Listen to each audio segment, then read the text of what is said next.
Stephen Covey once said, if you want to change the world, you change the life of a child.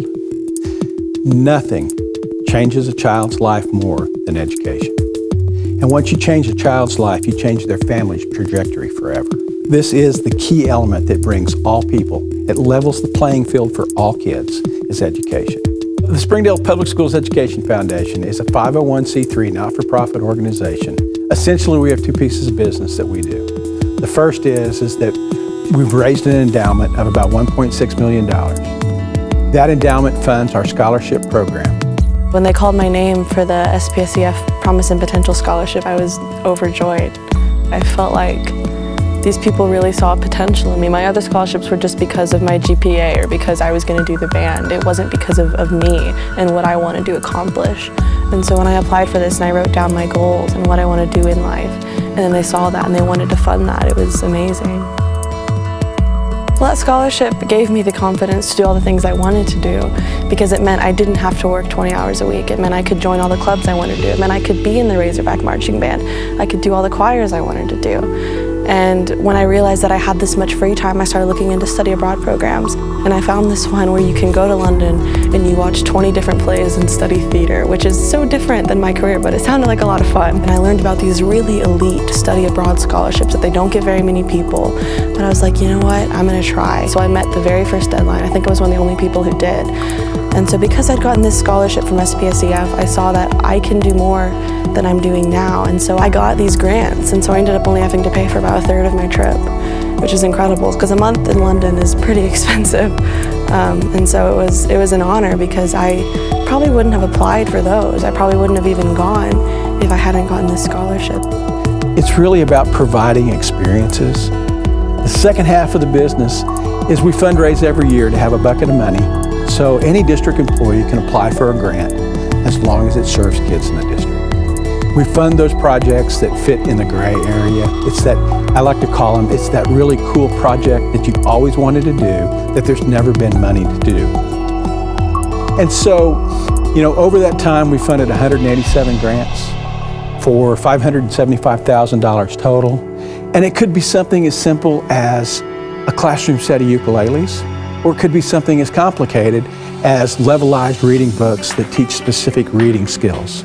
Of all of the grants that we've funded, we have at least one grant in every school building in the district. The district does a great job at educating kids. The district was not set up to fund all of the wraparound programs and support programs that kids need to be successful. And we have kids that come from a variety of backgrounds and experiences. There have to be additional services. So we work hand in glove with the district to identify the projects that they need to do, that they don't have those funds available in their regular budget. And our mission is to go out and raise that kind of money. Every individual is the lump sum total of all of their life experiences. And so for me, what gets me out of bed every day is knowing that through our work with the Education Foundation, that we're providing kids with experiences they wouldn't normally ever have an opportunity to have.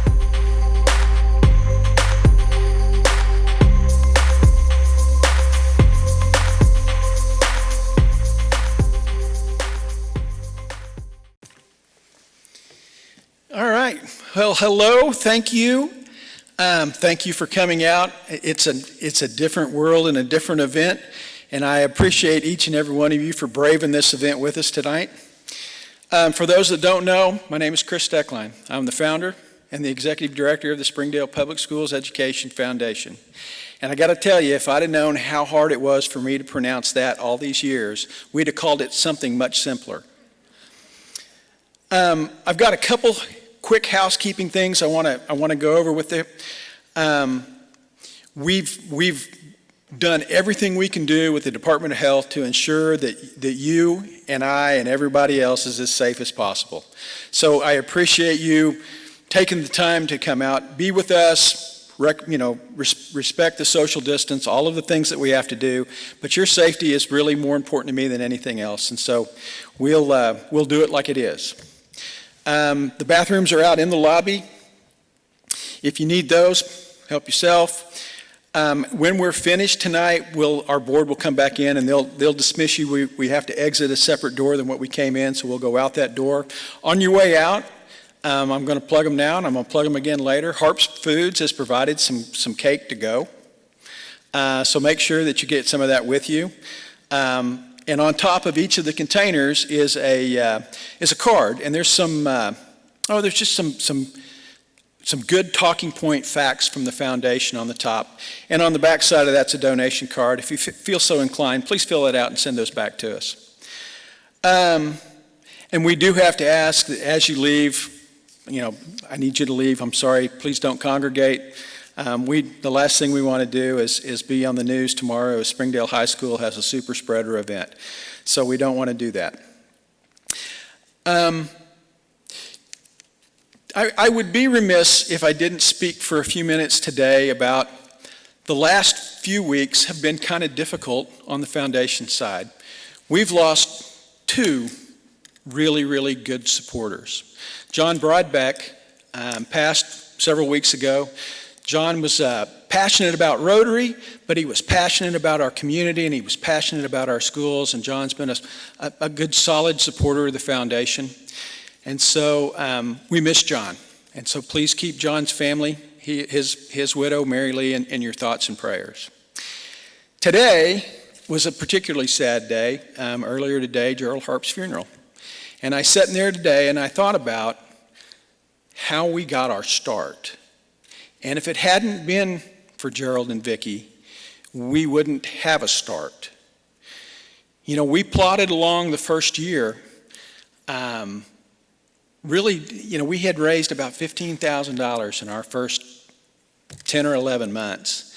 And I was really kind of set back thinking, how long can I really do this if we're not going to be able to raise any money?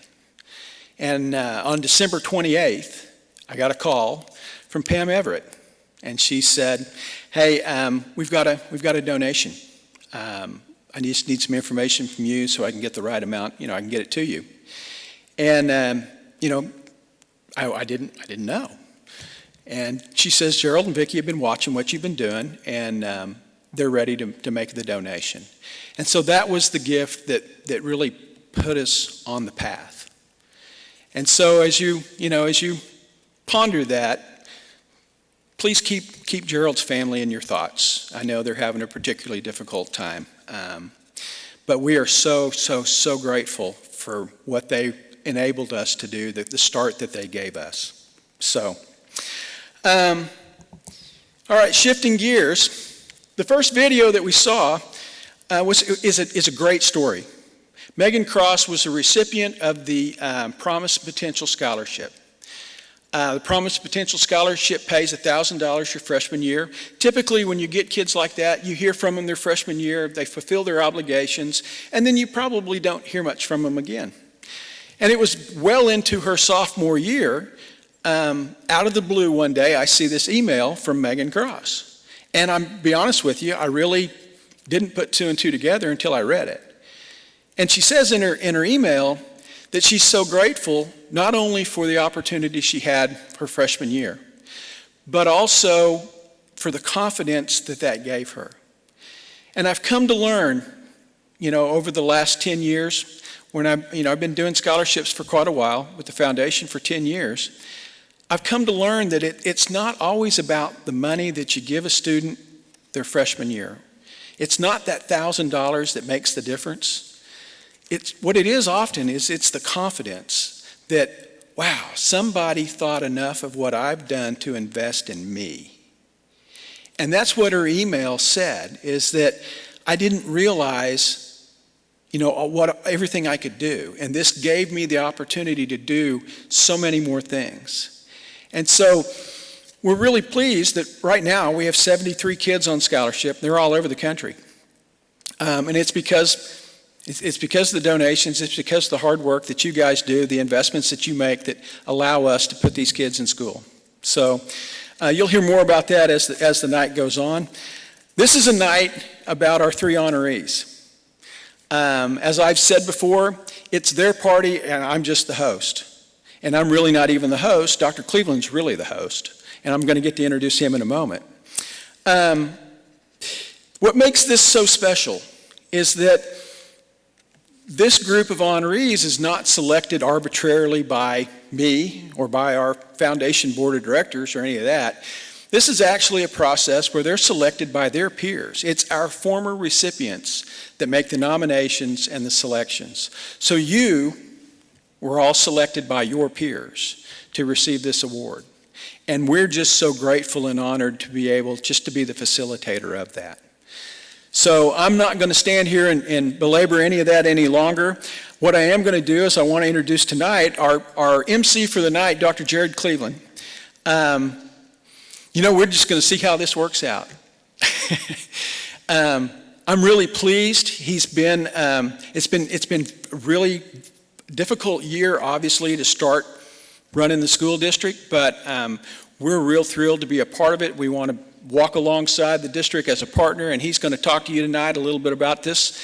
And so, Dr. Cleveland, it's all yours.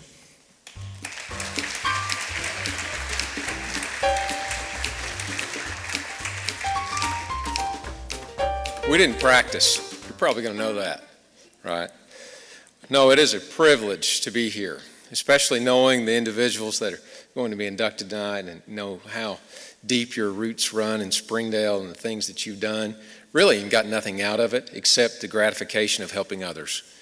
I was sitting back there watching Chris up here, thinking about all of you that are out here, and I thought, I know Dr. Rollins, I know Mr. Luttrell, I know Mr. Gibson. They love the people deeply that are on their left and their right. But you know who else they love and they serve? The people in front of them and behind them that may not be their blood family, but their Springdale family. And I think that's important. And I know all of you that are here tonight feel the same or you wouldn't be here. So I'm just honored to be here, honored to be able to speak to you. And I truly understand that I really was a sucker because I said yes to Chris. He really should be doing this, right? So anyway, no, I'm happy to be here. It's our 10th annual Cornerstone event.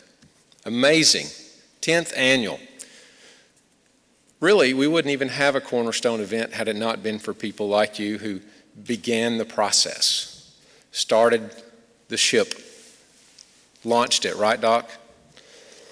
And there wouldn't be a Springdale school without a school board. Many of you have served on the school board. I see the mayor back there. I see Mr. Luttrell to my left. But we have an amazing board today, and I believe all of them are here. Ms. Cook, if you don't mind to stand, she's our president. Be recognized. We have Mr. Owenby, and I know he does not love to be recognized, Mr. Kevin Owenby. We have Mr. Randy Hutchison up here doing the honors of the pictures. I saw Mr. Emerson, but I do not now. Here he is, Mr. Emerson. Mr. Clinton Bell is in the room somewhere.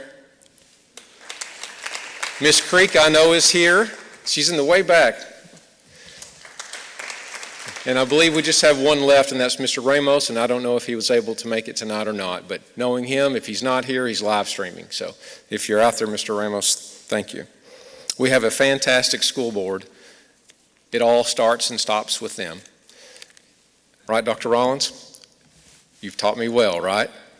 And I understand. That's absolutely the case. We have some great things that are happening in our school district today.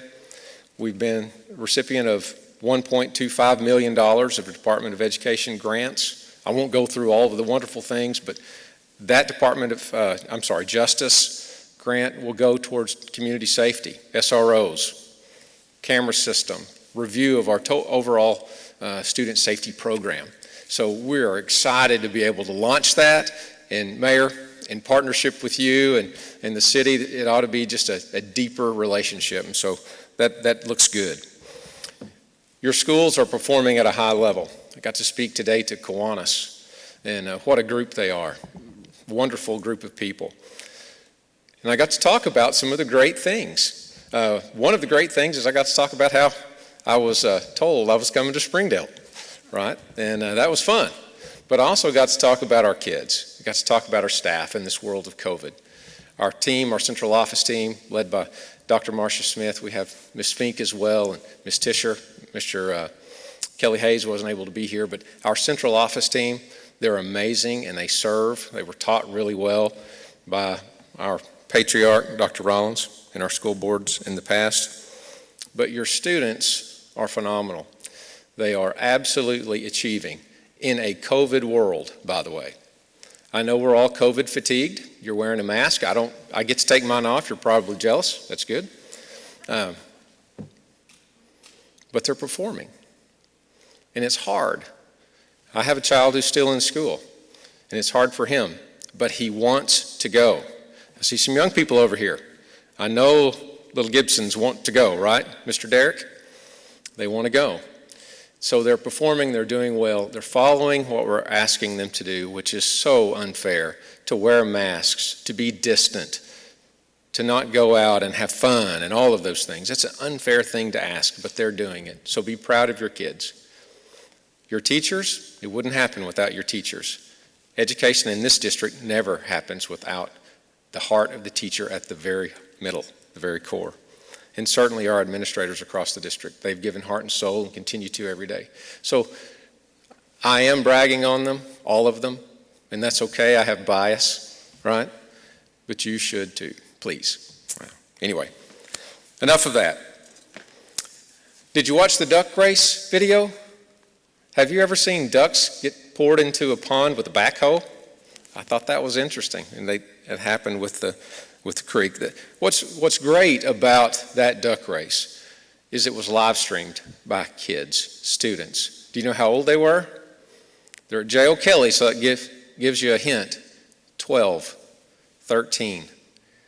Kids using technology, Dr. Owens, live streaming, using that. I don't know how to turn some of that on, and these children are able to do it and do it at a high level. So we're really pleased about that. The Education Foundation was created 10 years ago. And it was to concentrate monies together in order to help students get to the post-secondary program. It was also founded to provide grants to staff to further educational opportunities as they see fit in their own classrooms. That's a tremendous, tremendous opportunity and a resource that you're investing back into your school district. Some say, well, the school district should provide everything that a staff person might need. That's true, but there are things beyond their needs. You all are providing those opportunities whenever staff members ask and do it in a way that demonstrates that need as well, or that want. The Springdale Foundation steps up. In fact, they've stepped up to the tune of about $575,000 over the last 10 years. The secondary scholarships, or the scholarships to either a technical school or four-year school, is over that. It's $602,000. I don't know about you, but I think that's something that we should clap about. 459 graduates have been awarded those scholarships, so that is tremendous. The foundation has also awarded over 200 innovation grants. Those are not just the need, but the wants. And really, it's a need for students to be able to grow and develop and to capture or to be invited to the enlightenment of the mind, which is what our staff is moving toward. We have an hour. Chris used a lot of my time, so I'm going to fast forward my comments just a minute, if that's okay. I want to introduce you tonight to the first awardee. It's the patron honor. I first met Mr. Luttrell when I came here the first night of a board meeting. Now, this is not the Mr. Luttrell, this is Mr. Luttrell Jr., okay? And I realized right then, what a guy. I knew he was great. And then I met his dad one day, and I thought, man, he's half the man of Mr. Luttrell. It was a joke, and y'all are the only ones that laughed, so I'm sorry, it was a bad joke. The Luttrell family is amazing, and it started with the mother and the father, and probably well beyond that, Mr. Luttrell, right, with your parents and your parents. It's all about the family. The Patron Award is presented to someone who may not be a Springdale native, but is committed to continued enrichment and excellence of our community and our schools. There's a video that I want to show in just a second, but I'd like to read an intro, Mr. Luttrell, as he begins to come up. Adrian Luttrell has a heart for service and a heart for making Springdale schools a better place. I've heard Mr. Luttrell say that he didn't have $1 million or 75 acres of land to donate to the district to build a new school, but what he could do was donate his time and his service. Mr. Luttrell served on the Springdale School Board for 20 some odd years, and he guided the district through the early years of unprecedented growth. In addition, Mr. Luttrell's work on the school board, he also served on numerous nonprofit boards across the community. Possibly most noteworthy was the effort that he led to raise nearly $15 million for the Circle of Life Hospice. A personal comment that came from Mr. Luttrell, or at least he's credited with it, and it came through my friend Dr. Rollins. Jim, all you have to do is be right. Is that correct? And trust me, Dr. Rollins has espoused that on the rest of his team over my whole career here. And it's so true. So Mr. Luttrell, we'd like to cue the video, and if you can, on your way up, we'd like for you to be able to speak a few words.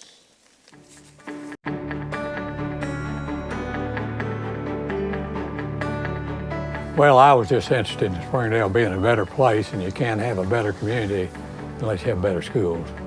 I think serving on the school board for Adrian and myself, both of us would say and acknowledge that there was really no other way we felt like we could serve our community than to be on the school board, because we were influencing the lives of young people and the direction of how our school district was going. The great names of people in Springdale, you take the Parson family, Parson schools, the Walker family, Walker schools, the Jones family, Jones school, the Tyson's family. They've all haven't wanted to run the school, but they've been extremely strong supporters. And a guy like me couldn't give $1 million to Springdale School or 75 acres of land for a new school, but I could do my part as a school board member. And certainly the role as a school board member we know isn't to go drive the school bus or to go coach the football team, but it is to provide vision. Adrian had great vision. He could bring that perspective, and really it was a way that he was able to influence Springdale and the families of Springdale and the children of Springdale. And just as they grew up in Springdale, it was a special place, and the education that we were able to get here and to provide to children is unbelievable because of Adrian's vision and the others that have served on the school board, you know, past, present, future. And I knew some of the people on the school board, and I just remember thinking about Adrian and knowing that he was there, and just knowing that I didn't need to worry about Springdale schools.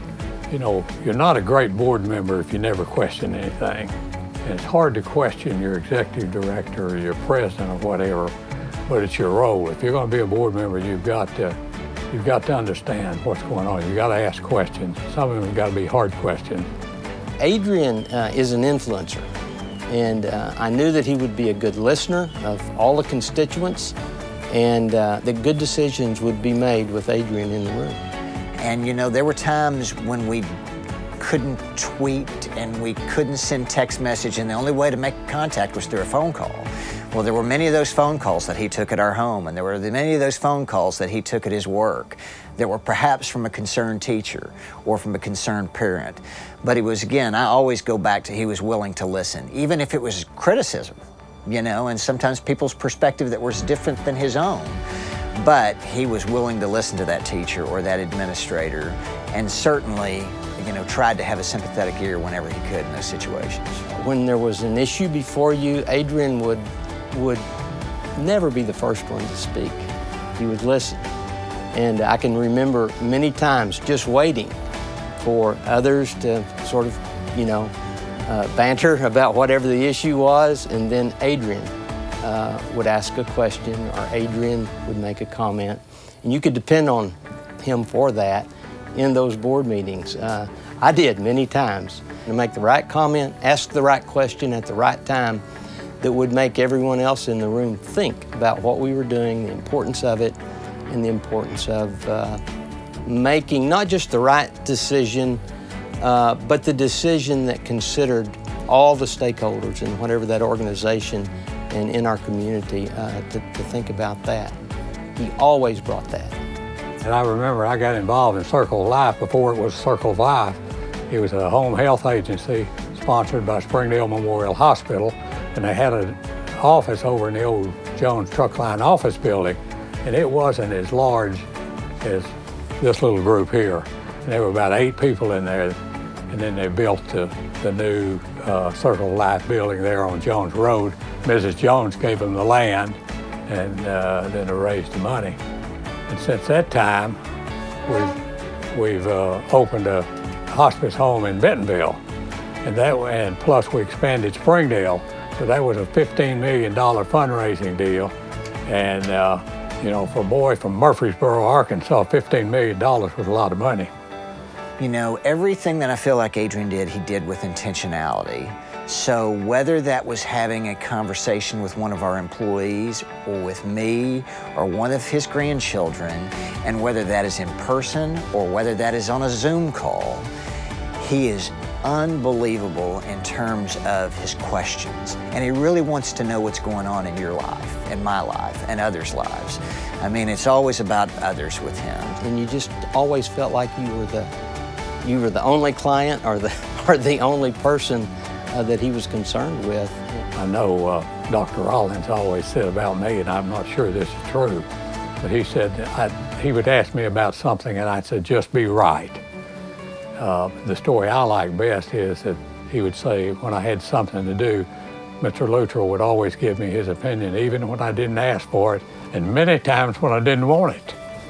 If he ever ended up on the other side of a vote and maybe there were other people that saw right looked different than Adrian did, he was always great to come along, I think, and be a team player to say, you know what, we've made this decision as an organization, we're going to go forward with it, we're going to make this work, and it will be better for the organization as we go along and go forward. So whether that was serving on an Arts Center board, Circle of Life Hospice board, Springdale School Board, I could keep adding boards on top of boards on top of boards.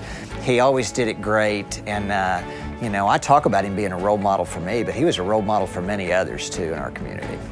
You know, I think one of the neatest things about this particular event is knowing that Adrian's peers and the ones that came before him and that have been recognized by this organization were the ones that chose him and nominated him for this event. I mean, as I have looked at that list of folks that have been recognized in the past, what a remarkable group of people. Truly some of Springdale's finest.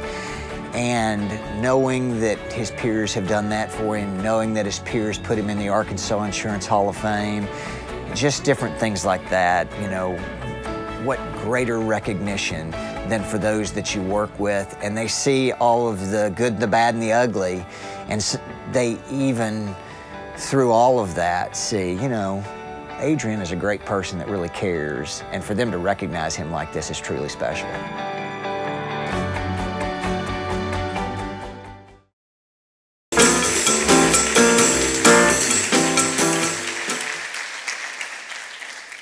You know, as I listened to Mike and Rick, I kind of wondered who they were talking about. Surely you can't be that effective in what you do, but Becky and I and our entire family are thrilled to be recognized for the Cornerstone Award here of the Community Foundation. I want to congratulate Chris on the vision for such a foundation that's meant so much to us. One of the things that I mentioned in the video is if you're involved in a community or an organization, give more than you take. And as I was thinking through that, you know, I looked and I've got 2 children that took 25 years of education from Springdale Public Schools. I have 4 grandchildren that took 13 years apiece. And then I've got a niece, Beth, sitting down here that's at Sonora School, and her son graduated from Harbor also. But, you know, that's almost 78 years of what we've received from Springdale Public Schools, and we're certainly grateful for that. I did want to mention a couple of things. That Becky's always been the cornerstone of our family, and being a supporter of mine, I think sometimes she feels like the Razorback football cheerleaders after 2-10 season. She's she's cheering me on when maybe I'm not doing the right thing, but she's been a stalwart in our family, in our home, and has given a lot volunteer-wise, homeroom mother, PTA president, been involved in leadership or Bible study fellowship for 40 or 50 years. It's meant a lot to our family, and I appreciate that. One of the things that before school started this year, many of you may have experienced in your church, where your pastor encouraged you to go out on Sunday before school started on Monday. It's always a risky business the first day of school, and then you had the virus to go along with it. Encouraged us to go out to the schools and pray over our children and grandchildren. Well, Becky and I didn't have any grandchildren or children in the school system, so we jumped in the car and drove around Springdale to many of the schools, pulled into the parking lot and prayed. And you know, as I did that, I realized the incredible support that we've gotten from the business community and the families for the Springdale Public Schools. And this is kind of a walk down memory lane. We went by Shaw Elementary, Hunt Elementary, Bayard Elementary, Jones Elementary, Parson Hills, the Tyson School of Innovation, Tyson's Elementary, Tyson Middle School, Walker Elementary, the Performing Arts Center, Pat Walker, Helen Hellstrom Middle School, and Harp Elementary. So you can see those names and how they supported public education in Springdale, and we need to be very grateful to them for that. As I served on the school board, the first superintendent was Mr. Smith, and I learned so much from him about finance of schools in Arkansas, because it's hard to understand even if you work it every day. But Dr. Cleveland, we've only had 2 superintendents in about 45 years, so you better bring your lunch.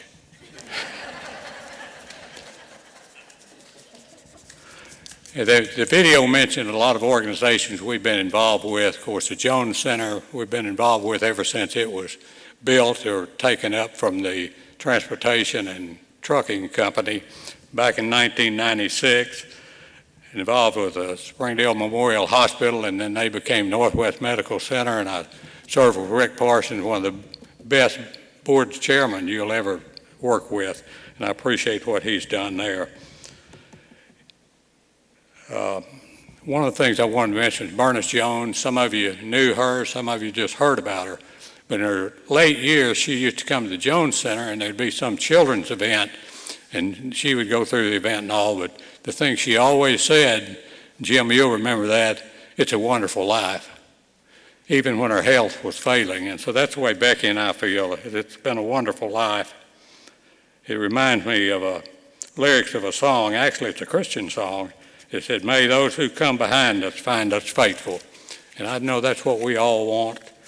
It's for people to come after us to find us faithful, whether it's public schools or individuals. And so I leave you with that challenge. Thank you. I'm grateful.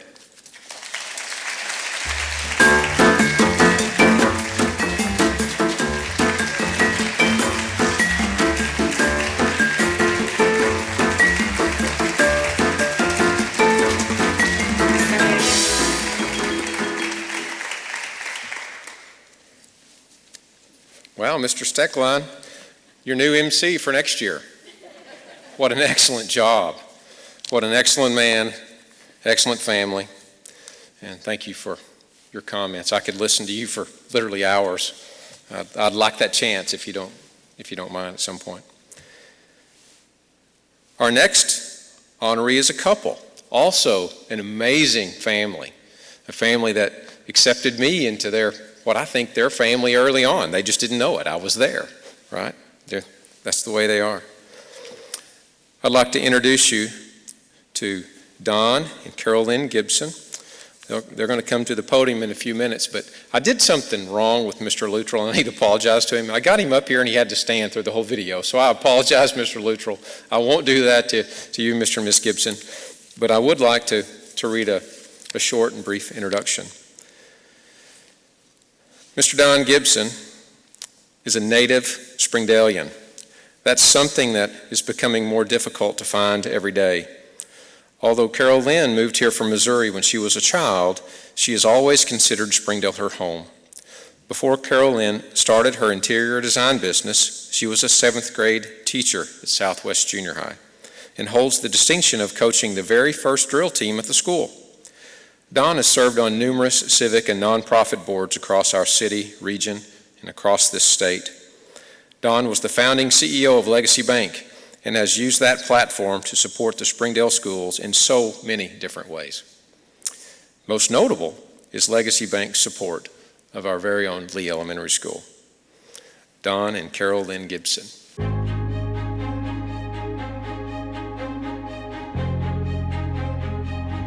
Dawn and I love Springdale, and I guess our roots run very deep here. Well, this is our home. Born and raised here, but more than that, nurtured and supported here. Being part of Springdale for these 70-some years has really been a blessing for myself and my family. Seeing our children and our grandchildren grow up here, and we just have a bond with Northwest Arkansas and the community itself. We've received strong support, encouragement, and love. We actually met at the Springdale skating rink. We like to go on Friday nights and skate, and they had the Grand March, which is a couple skate, and every once in a while I was privileged enough to ask Carolyn to be my partner. We were friends throughout elementary school, junior high, and high school. And a friendship just grew a little deeper, and as the years went along, we fell in love. We stayed together through most of our high school until I left to go to college and thought it was necessary for me to spread my wings until I found out that she was starting to date some college guys, so we quickly got back together. And we've been together for 51 years. Well, I think you would look at it like Pat and Willard, or Chris and Debbie. You got a good, strong woman behind you. And all three of those ladies, strong and good mentors, if that's a good word.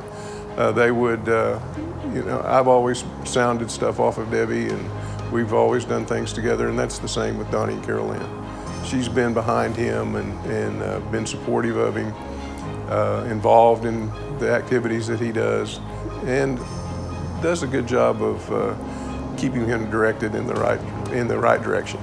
At one point, a group of us that had been associated with another bank in Springdale decided that it was time to form a new institution, try a new approach to some things, and so it ended up being Legacy Bank. And so we needed somebody that was qualified and had the banking experience and background to help those of us that were involved in the formation to get off to a good start. And Don Gibson was the guy that did that. We got our charter in 2005. It was a blank slate. We got to start from the very beginning. We got to ask people to come to be part of the bank that we wanted to see every day. We were able to put forth our principles of service, people you know, from the very beginning. We named our bank Legacy. And the reason that we named that was to honor legacies past, to people like Willis Shaw, Joe Steele, Harvey Jones, Sam Walton, Don Tyson, all those people that over the years had created this environment called Northwest Arkansas, which was a very dynamic environment, economically successful, a good place to live, work, and raise your family. Donnie and Carol Lynn have always been deeply involved in the community, Donnie particularly. One of the things that he likes to talk about is providing meals at Christmas time for Lee Elementary School. Legacy Bank has adopted Lee Elementary. They do a lot of things during the year, but kind of the cream of the projects that they do is providing meals for those kids through the Christmas holiday. One of the most gratifying parts of watching Legacy National Bank successfully grow is having the opportunity to work alongside my son Derek, who's the Executive Vice President and Marketing Executive for the bank for Washington County. Watching him grow not only in the bank, but in his service to our community. Our oldest son, Ryan, was in college at SMU, and he was studying biology and engineering and decided that he wanted to become a doctor. And so his passion was in research, and he contracted leukemia when he was 20 years old. Received a bone marrow transplant from a German lady, and he was completely cured of leukemia. But a few years later, he got an infection, which eventually took his life. And so in his memory, the Ryan Gibson Foundation was formed. And it was a leukemia advocacy to raise money for research because that was Ryan's passion. So for 10 years, we had a fundraising event called One Particular Harbor.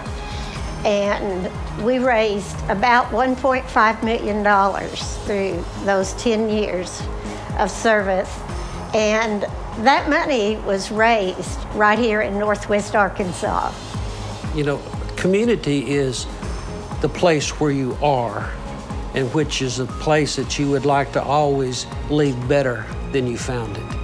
And to me, service in that community is really what we all do. We work, we enjoy, we use those things that are made available to us, but it's where you get up every morning. It's where you go to bed every night. And you want to make sure that it's better tonight than it was this morning. And being part of all the things that we've done, both Carolyn and I, is not with that being a driving force, but being an internal force that has really been part of everything that we do. This community has meant so much to us, and we are so fortunate that we have been able to be here for really our entire life.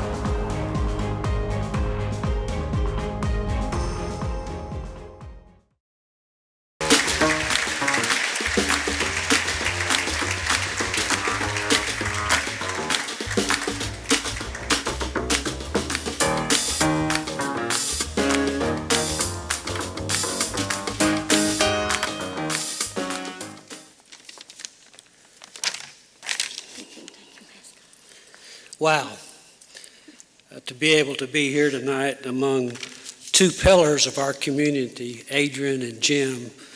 We're kind of like the Oreo cookie in the middle here tonight because the best parts are on the end. But Carolyn and I'd really like to say thank you to the Springdale Public School Educational Foundation for this honor.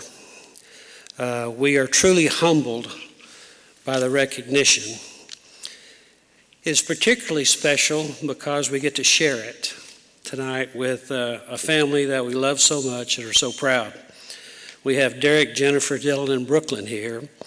And Dylan and Brooklyn, if they continue to work real hard, will be the third generation of Gibsons to graduate from the Springdale Public School System.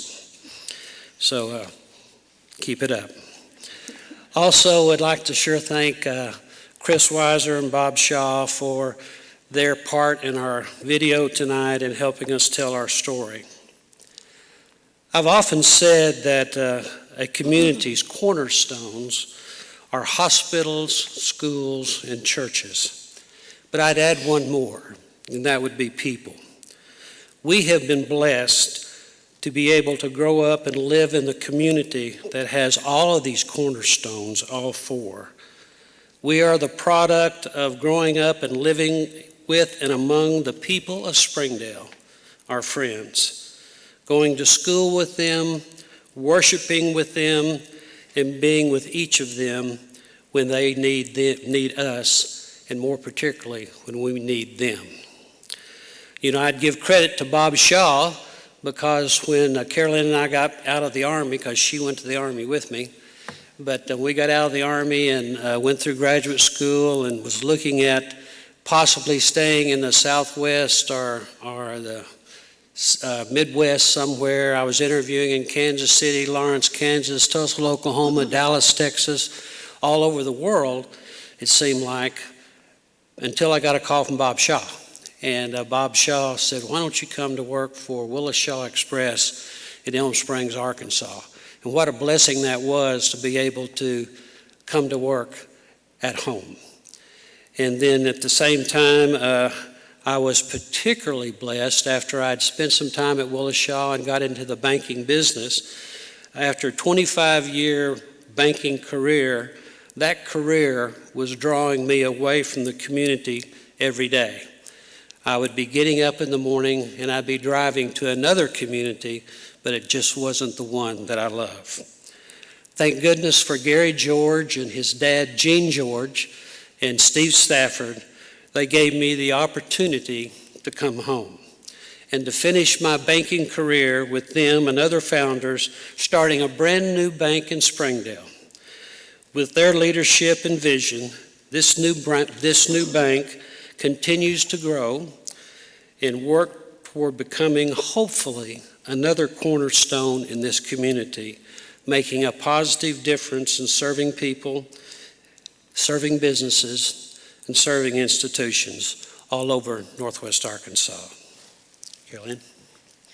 I really can't add anything else to that, but I'd like to say that we thank you all from the bottom of our hearts for this honor.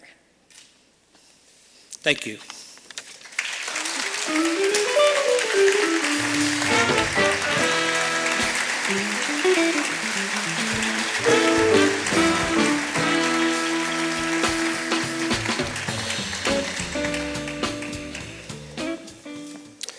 Outstanding. Your alumni honorees, Don and Carolyn Gibson. Amazing family. Thank you.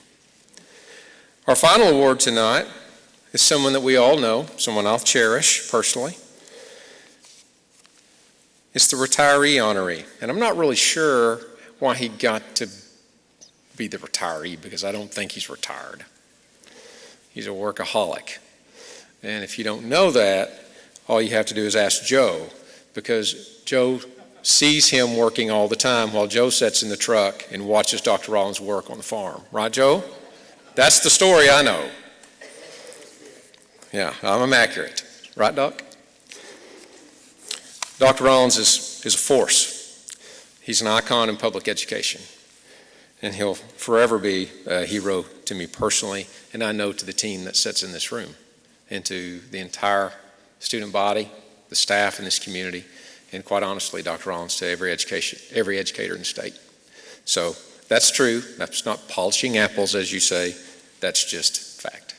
So it is my greatest honor in honoring you to recognize you tonight as the retiree honoree, even though we know that's not true.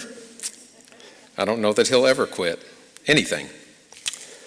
He's amazing.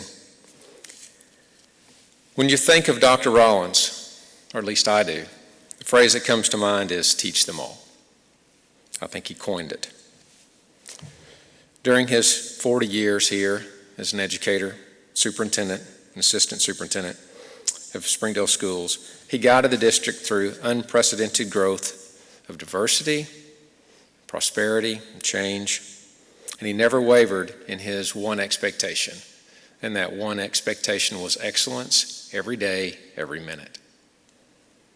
And it translated to his personal life, his farm, to all of us. He just carried it forward. And we tried to live up to his expectation of excellence every day. And no one ever wanted to disappoint him. None of us, especially his board, right? He's often said, whether our children come from across the street or across the ocean, they're our children, and we owe them an education that's full of excellence. Dr. Rollins is committed to making learning personal, and through his time as superintendent of Springdale School District, he served, along with his district, as a model for the rest of the state, and in many cases, the rest of the nation. He is and lives Teach Them All. Feel cute?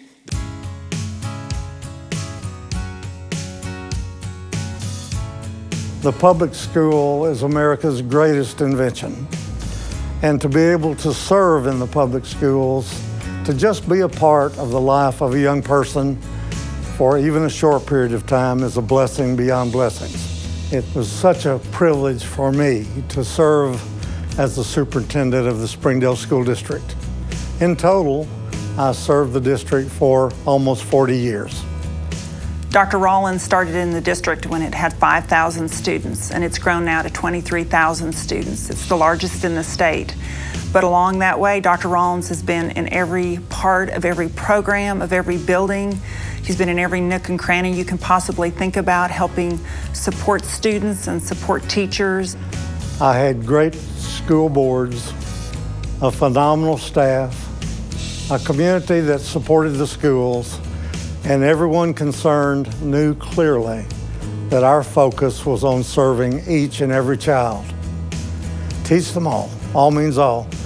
So Dr. Rollins' heart is about inclusiveness. It's about everyone. And when he says all means all, he means it. There is such power in multiculturalism.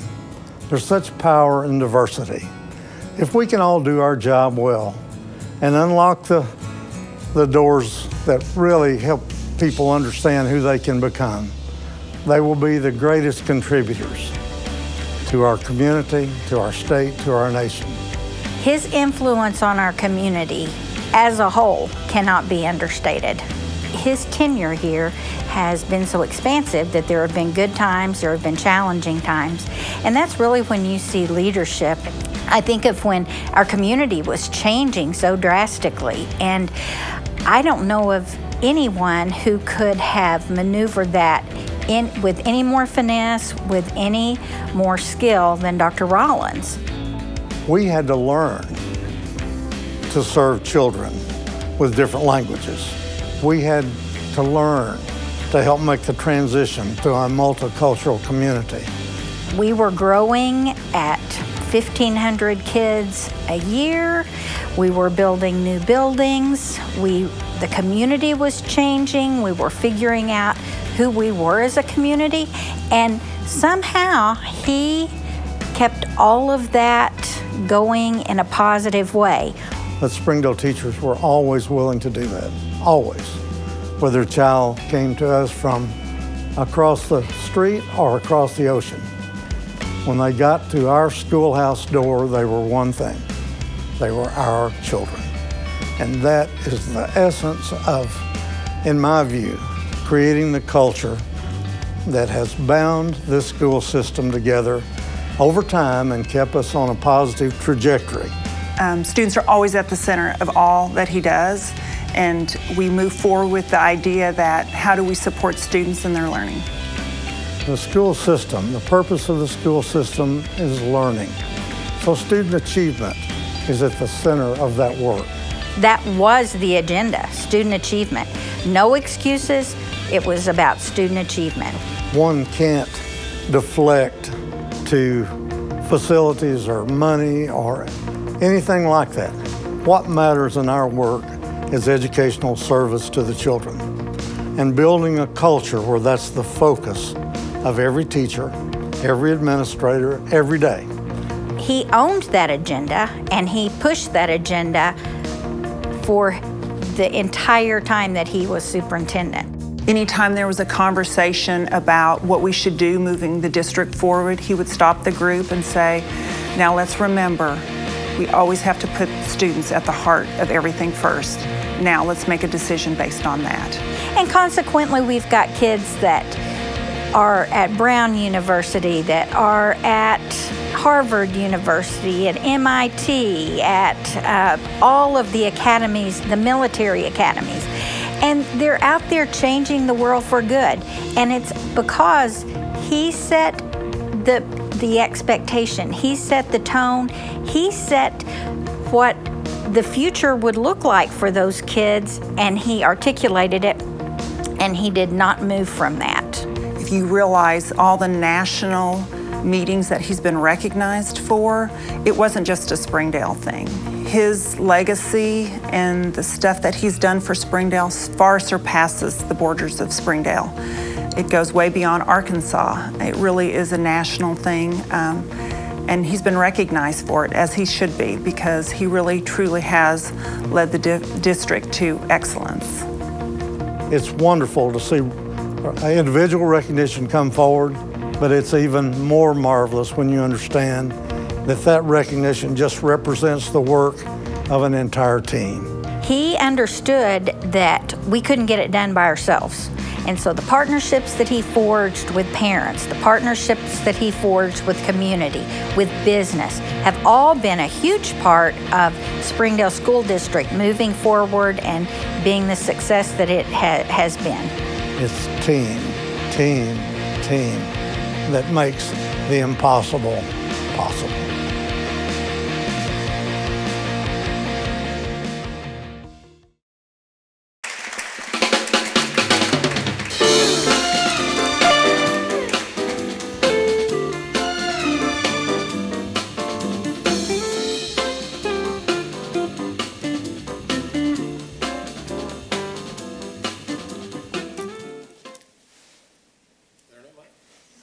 Adrian, do you see me? I've got some extra glasses, Don. Did you leave these up here? Oh, Chris, are yours? Okay. This is very special, certainly to me. I know it's very special to each of the inductees this evening. I am so very proud of our foundation. I think of the work that's been done by individuals from all across the community who themselves mirrored the team idea as well as any example I can think of. So board members of our foundation, we thank each of you for your personal commitment, for your role in putting each of our children first. Ladies and gentlemen, I want you to do this for me. Chris, will you stand where you are, please? Ladies and gentlemen, give this man a hand, will you? He is special beyond special. I don't know the hours, Chris, that we've spent talking and dreaming and planning services to children and assistance to teachers and things that we might do together to help bring our community forward around our children. And very importantly, we can add this piece as well, around our families. Secure families give us children who are better and better prepared to learn. Chris knows that. Our foundation knows that. The city of Springdale knows that.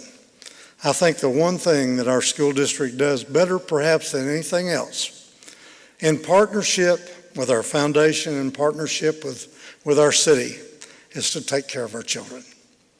When you think for a moment of 23,000 kids in our school today, children who came to us from all backgrounds, you can appreciate the opportunity that we have to serve them. Service to our children is what our foundation is all about. I want to add to Chris's comment about Gerald and Vicki. I too was in those services today, and my mind ran fully around the experiences, and I know Don was there as well, and perhaps Adrian was as well. But a community that pulls together to serve its children is so important. And Gerald was a major part of the groundbreaking of this foundation, and as Chris said, supported it then through the remainder of his life. Gerald's watching us tonight. Would you give him a hand, please?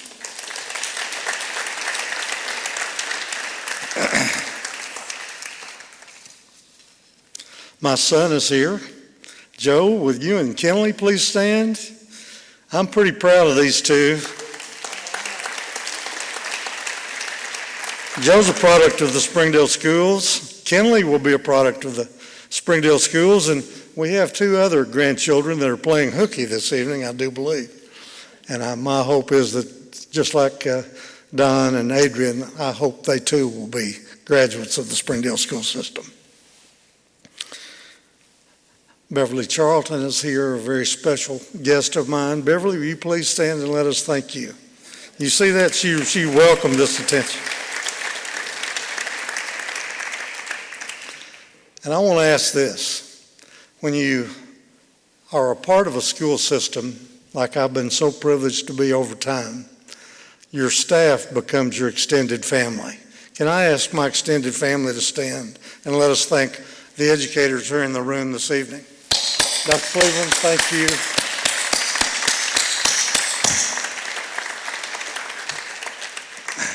Now, when Chris was speaking, the only part I heard is that I had an hour to speak. Is that right, Chris?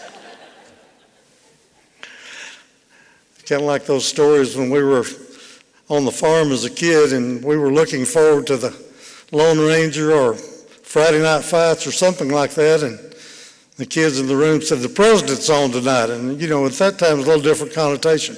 We all want to hear what our president has to say this evening, and I know our debates tonight. But I do want to just add to the conversations that have already been shared with you. I want to thank the school board members that are in the room this evening. If you think back over a career of almost 40 years in the Springdale school system, you realize the great board members that you have. Honestly, one of the highlights of my career took place just a couple of years ago when the board members of the Springdale School District were recognized by the Arkansas School Boards Association as the outstanding board in the state for our large schools. They demonstrate that every day, and we're so proud and honored to serve with them. Board members, will you stand and let us thank you? Randy, it's hard to get up from down there, I know. You know, when you look at a growing district, and when you understand that children and families are moving here from all over the world, really, and that's been our experience in Springdale for the last 20 plus years. You understand that as educators, you really have to continue to learn. You have to put more and more tools in your toolbox. And I can assure you, Springdale teachers did that all along the way. And they did it because, just like each of you, of their love for the children, and they knew if they did their work well, that it would make all the difference.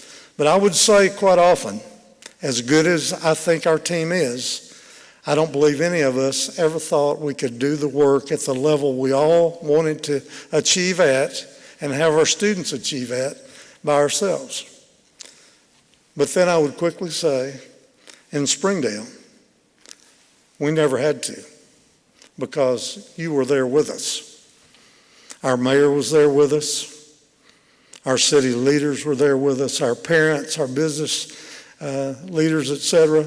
It was always a sense of team in this community that inspired us all and made us believe that, yes, we could teach them all. And what a beautiful, beautiful driving motto that bound us together over time and keeps us together today. Teach them all. All means all. That is a beautiful, beautiful process. I could talk and tell you about thousands of stories of great people in our community who stepped forward when the time was right, when they knew they were needed, put their arm around a teacher or a principal or a child or a superintendent, and we went forward together. But I'm going to narrow my stories to just two this evening. And I want to add to the wonderful stories that have already been told about our inductees. And I'm glad Jared selected the story that he shared with you earlier. Adrian, you will never possibly understand how important your advice was to a young superintendent. Green as a gourd, but selected by the Springdale School Board to be the superintendent. And what an honor that was in 1982. And early in our work, there were issues then just like today. And there was a particular issue that was a push for us all. But our team, in a very collaborative way, had worked diligently for days and days, and we had the beginning of what we thought was a positive resolution to the issue of the day. And I sent the proposal of our administrative team forward for our board members to consider, et cetera. And then I would follow up with them and go in and talk with them personally and try to get input from them. If they had questions, try to clarify. I will never, ever forget. I won't forget because of the absolute respect I had for you personally. But I sat across his desk and he had the proposal in front of them, and he was going through it line by line and circling things.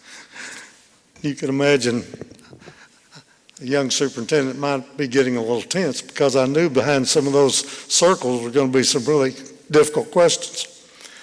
But finally, after he'd finished, he looked up from that study squarely in my eyes and he said, "Jim, all you have to be is right."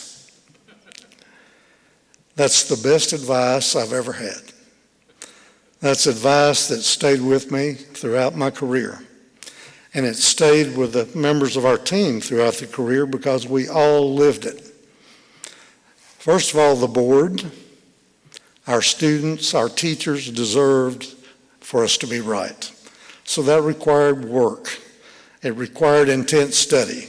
It required input from patrons across the district, from teachers across the district, from principals, from students themselves.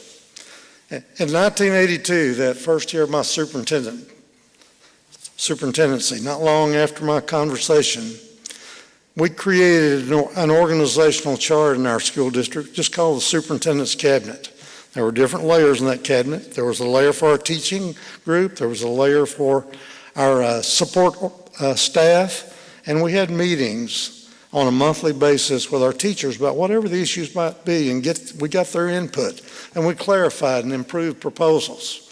And the third shelf of the Superintendent's Cabinet was what we referred to as the patron shelf. So we brought together 40, 45 patrons virtually every month for 40 years. Every proposal that I knew was working its way to the board for their consideration was processed in depth through that kind of inclusive arrangement. It led to better decision making. I'm not suggesting we got all of the proposals right, but we got a lot of them. And I would tell you what the great school board members of the Springdale School District over time did. They grew to expect that level of processing. They knew we were going to process an issue, some would say, to death. Fine. If it led us to getting it right, that was time well spent. Thank this gentleman again. Will you do that for me?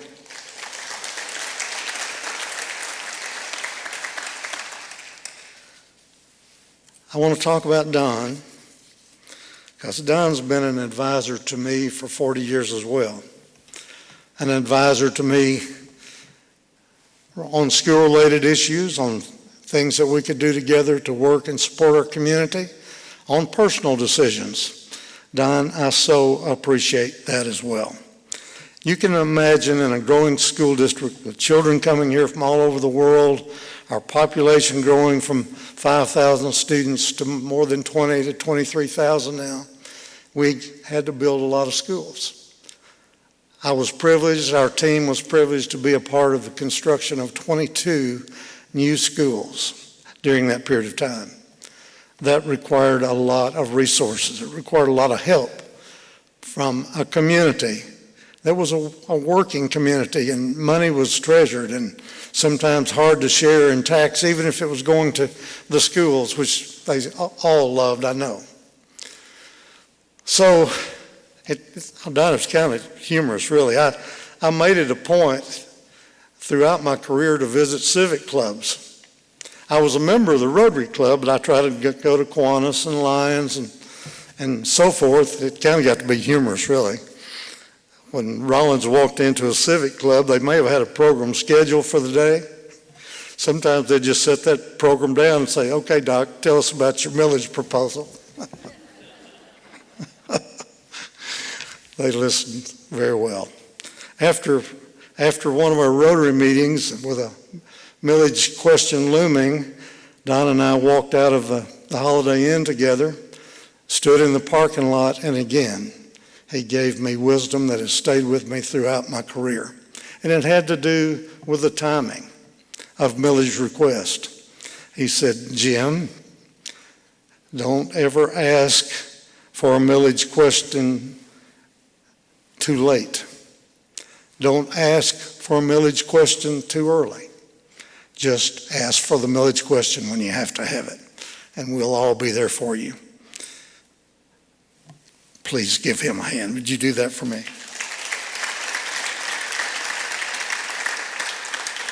I think as a result of that, and it may be a little biased on my part, but I do believe it's accurate. I think our team, I think our board, I think we always felt that we gave $1.50 of value for every dollar in tax that was raised to support our schools. Because again, we processed it, we planned it, we used our monies in a very efficient way. I'm extremely proud of our school district today, just like I was when I had the privilege to join the system in 1980 actually, and became superintendent in 82. I want to reserve my closing comments for our staff. Without question, the Springdale School District has the finest educational team in the country today. It's grown and grown and got better, and we've become more cohesive, and we've learned from each other, and we found the things that work and we found the things that didn't work. The model that has been developed through the professional learning community approach here is an example for the nation. And frankly, schools from all across the country come here to see what the teachers and the principals and the leadership team in the district do together so that we can learn together to better serve our children. I know you follow teacher and administrative reports. There's seldom a year goes by that a teacher representative from the Springdale School District is not in the running for the State Teacher of the Year. We are well represented by a phenomenal instructional team. I can say that very same thing about our principals, our assistant principals, our support staff. We have a great team that love to work together, that love to serve children together. They're just great human beings. They're great professionals at absolutely the top of their game. I want to take just a moment to tell you, if you don't know, just some brief examples of what this phenomenal team has put together over time. We have the largest family literacy program in the nation and have for a number of years. And you think about the growth and the diversity and the need for families that are insecure to grow together, to learn more about their schools, to learn how to connect with their communities, you understand the importance of family literacy. Learning the English language is critical. As a community, we've grown to teach all children, and we've grown to support all families. That's a pathway that we can and must continue to follow. Today we have the largest EAST program, a technology research-based program in the nation here in our school district. Two classic examples. Without question, we've got the finest coordinated health program in our state. You can qualify, ladies and gentlemen, for national grants in the millions of dollars when you have a team pulling together and a great writer and planner like Dr. Marcia Jones. Just an example of the work that was done. But it was the work of the team that was represented in those writings that brought almost $26 million to our schools that have helped us grow every aspect of our school. At the heart of it, we became a one-to-one technology district. That's what happens when you have a team working together. Again, with the help of a local school board, you can pursue dreams that you believe will better serve your children. As we were trying to design the personalized, innovative learning model that is now represented by the Don Tyson School of Innovation, our board was instrumental in that. But in the end, at the decision-making point, they only had one question. Will the plan that's being proposed give us the opportunity to better serve all of our children? I can say with confidence, absolutely, yes it will. Today, the Don Tyson School of Innovation, in my opinion, is the finest model in the country for innovative instruction. And given where we stand today with the pandemic, I can't imagine where this great school district would be if it weren't for the programs and services that this new innovative model provides, because families flocked to the personalized learning model. And Jared, I'm not exactly sure what the number is today. My belief is it's well over 3,000 children being served at Don Tyson School of Innovation today. When the COVID pandemic settles and families feel more secure in terms of grouping children as they traditionally have, they'll return to their home schools. But what a great opportunity that's been for us to grow and continue to serve and keep families and children connected to us. Just a brief comment. But again, when you've been in a district a long time, and when you've served with great educators over time, and you may not know these people, but some will, I want to talk about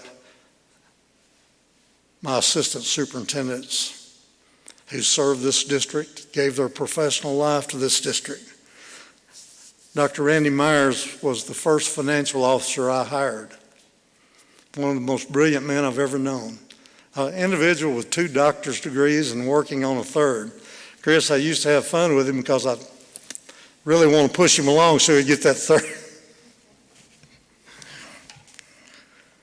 Dr. Ronnie Bradshaw is probably the finest team player I've ever known. If you had to be in a foxhole somewhere, you wanted Ronnie Bradshaw with you. Ronnie was our first school support person I hired. Dr. Don Love, a great name, we all loved him, that's for sure, was our assistant superintendent for secondary instruction, a great human being and great leader.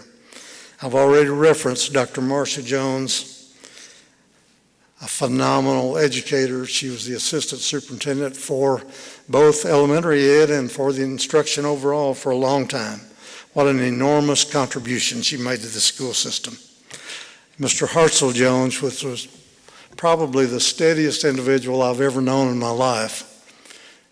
What a privilege it was to work with him. He grew up in this community, I think held virtually every administrative position in the community, and was always rock solid in the work that he did. With one exception, I got to tell you this with some humor. You have to understand that Marcia and Hartzell are on the same team. They never saw the world through the same lens, not ever, not one time. So we're sitting around our table and pushing and shoving and trying to get to the right answer. Marcia was here, Hartzell was here, and I sometimes just had to shake my head. And I said, children, you've got to help us get to a solution here. Neither one ever moved at all. So I had to sort it out, I guess.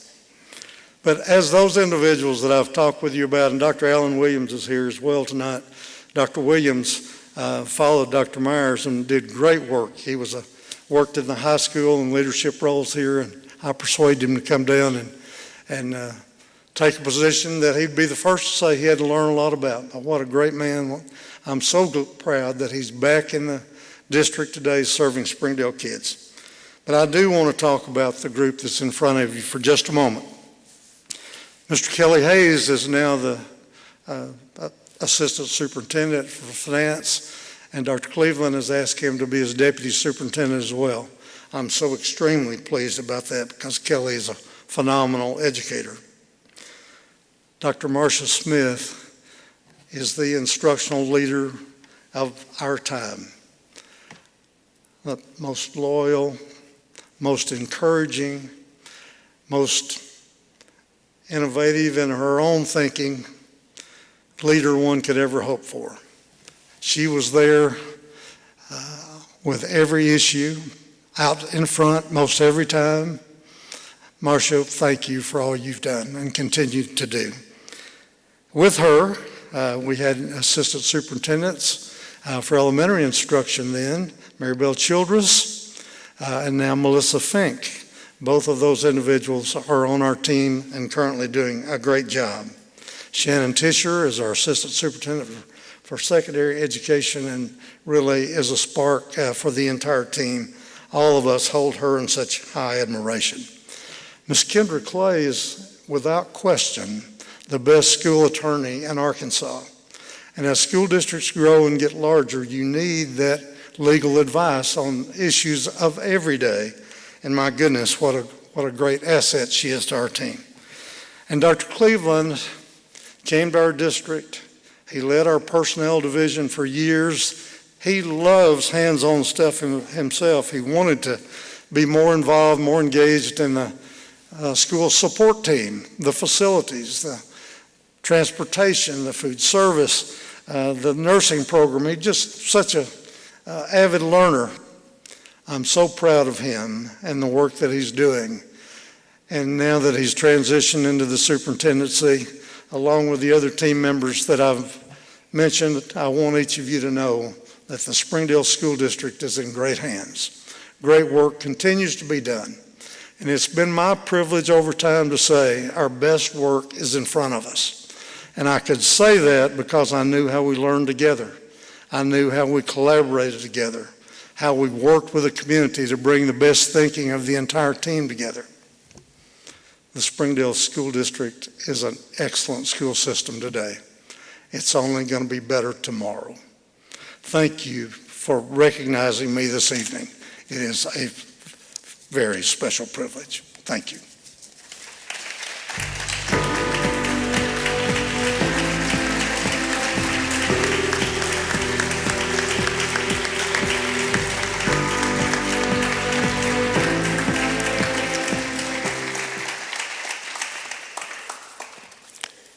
Y'all have a seat, please. We won't be long. What an outstanding opportunity to get to hear you again, Dr. Rollins. And thank you for your kind remarks.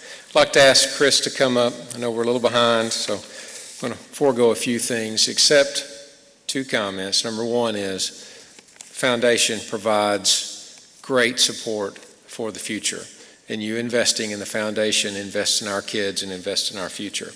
If you want to have a legacy like the gentleman and the nice young lady that we visited with tonight, Miss Gibson, if you want to have that kind of legacy, the kind of legacy of these wonderful people, invest in your children, invest in your district, invest in your community, and serve at every level, every chance you get.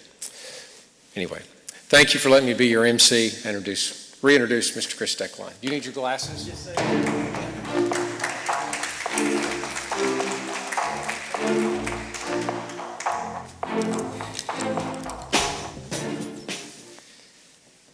You know, I leave these everywhere. And you know, when I started with the cheaters, everyone said, you're going to wind up with a pair in your car, you're going to wind on the nightstand in your office. And I thought, nah, and yeah, I do. So a couple final thoughts. First off, I know I'm going to throw Tom a curveball, but Tom, if you can hear me, start rolling that deck of the honorees, if you would, please. This is, you know, we've listened tonight and we've heard community, we've heard team, we've heard a lot of really fabulous things have been said. But team's where it's all about. And as you know, for a lot of years I was a team of one. I'm a team now of one and a part-time. But what I've had all along is I've had a board that is beyond compare. They step up at every opportunity, every time I need it. It's more about what can we do, what do we need to do, what do we do, what do we do. And so many of them are back there. Wave your hands, guys. Thank you. Thank you, thank you, thank you. We don't pull off anything without the foundation board. The videos tonight will be on our Facebook page in the morning. They'll be on YouTube. If you want to email me for a direct link, whatever, Get them, share them, put this message out.